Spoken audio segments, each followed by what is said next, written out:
ओम श्री गणेशाय मित्रों, स्वागत और अभिनंदन करती हूँ अपने एस्ट्रो ट्रिप यूट्यूब चैनल पर। सभी पुराने सब्सक्राइबर को मेरी राम राम। नए आने वाले आगंतुकों को मेरा तहे दिल से स्वागत करती हूँ। और नए मेहमानों से अगर आप पहली बार आए हैं तो हाथ जोड़ के विनम्र निवेदन है कि मेरे चैनल को सब्सक्राइब कर लीजिए, नोटिफिकेशन का बेल ऑल पे क्लिक कर लीजिए। यह बिल्कुल ही मुफ्त है। और साथ ही साथ अगर आपको अच्छा लगे तो लाइक और कमेंट करके जाइएगा। और 5 मिनट देने के लिए बहुत बहुत धन्यवाद। साथ ही अपने दोस्तों मित्रों जिसको भी इस तरह के सुझाव छोटे छोटे चाहिए और वो किसी पंडित से सलाह नहीं ले सकता, कोई मुसीबत में फंसा हुआ है, कहीं जा नहीं सकता, आ नहीं सकता, तो उसको ज़रूर शेयर करिएगा। इससे मेरा ये जो चैनल खोलने का मकसद है जन कल्याण, उसमें मुझे बहुत मदद मिलेगी। इसके लिए मैं आपको पहले ही तहे दिल से धन्यवाद करती हूँ।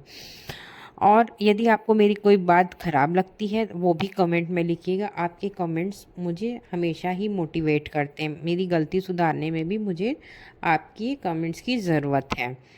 तो गणपति सीरीज़, शिव मंत्र की सीरीज़ मैं दे ही रही मंत्र चैंटिंग, आपको मेरे चैनल पे अपनी राशि के अनुसार ज़रूर मिल जाएगा। कल यानी 1 अगस्त को आपको सावन का दूसरा बृहस्पतिवार मिल रहा है। या आप सावन के किसी भी बृहस्पतिवार से शुरू कर सकते हैं, और नहीं अगर सावन के बाद आपको ये वीडियो मिल रही है तो आप किसी भी बृहस्पतिवार से शुरू कर सकते हैं।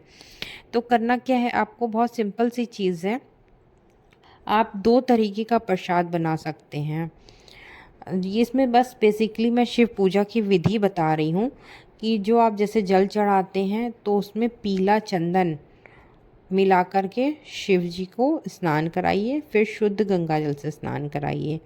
जो बेलपत्र चढ़ाते हैं उसमें आप राम अगर लिख सकते हैं तो अच्छी बात है, नहीं तो मात्र पीले चंदन और हल्दी दोनों को गंगा जल से घोल लीजिए और उस पर एक एक बिंदी राम राम कहते हुए, मन में राम कहिए एक बिंदी रखिए, मन में राम कहिए एक बिंदी रखिए। ऐसे अपने बेलपत्र तैयार कर लीजिए, 1, 3 या 5 की संख्या में, ज़्यादा भी कर सकते हैं। तो वो तैयार करके वो ज़रूर करिए। ये 2 काम आपको शिव अर्चन में शुरुआत में करने हैं। फिर हो सके तो पीले फूल या पीले फूलों की माला वो चढ़ा दीजिए। और मिठाई भोग में आप बाज़ार से भी रेडीमेड पीली मिठाई ले सकते हैं, लेकिन अगर हो सके तो आप घर में 2 चीज़ बनाइए।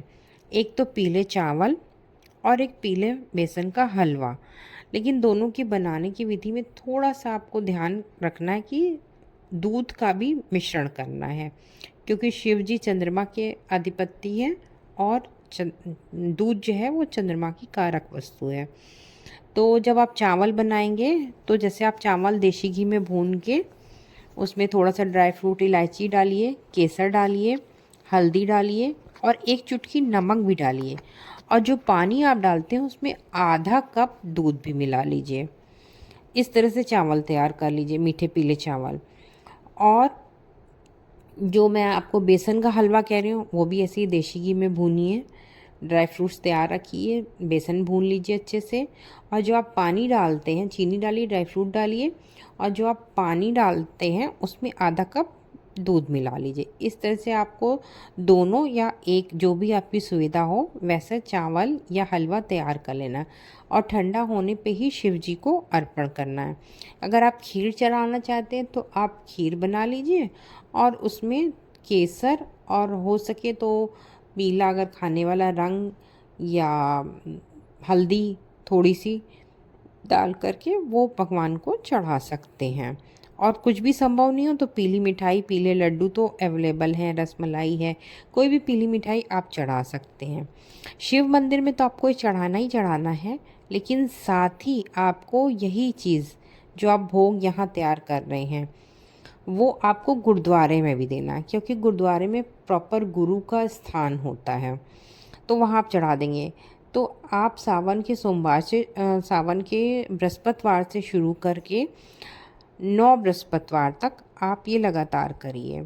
तो आपका अगर जॉब में प्रॉब्लम है, पैसे की तंगी है, बिजनेस नहीं है, घर में रिश्ते खराब हैं, कोई भी XYZ जो आपके मन में आती है कि ये समस्या है, वो ज़रूर ही इन 9 बृहस्पतिवार में समाप्त हो जाएगी।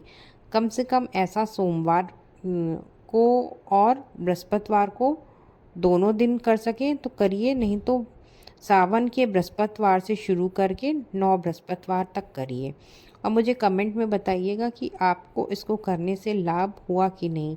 वैसे तो ये एक प्रयोग किया हुआ निश्चित फल देने वाला ही प्रयोग है, पर आपके कमेंट्स मुझे बताएंगे और जो लोग ये कमेंट्स पढ़ेंगे वो लोग भी इस उपाय की उपादेयता समझेंगे कि ये कितना ही सक्सेसफुल उपाय है बहुत छोटा, कुछ खास नहीं है, लेकिन आपके भाव और अलग तरीके से बनाया गया भोग भगवान स्वीकार करके और आपको क्या चमत्कारिक रिजल्ट देंगे ये आप भी नहीं जानते हो और मैं भी नहीं जानती हूँ, लेकिन मैं खुद स्वयं इसको करती हूँ। तो आप करिए और मुझे बताइए। साथ ही साथ अपने गुनाहों की क्षमा भी मांगिए। मिलते हैं अगले अंक में। हर हर महादेव, हर हर महादेव।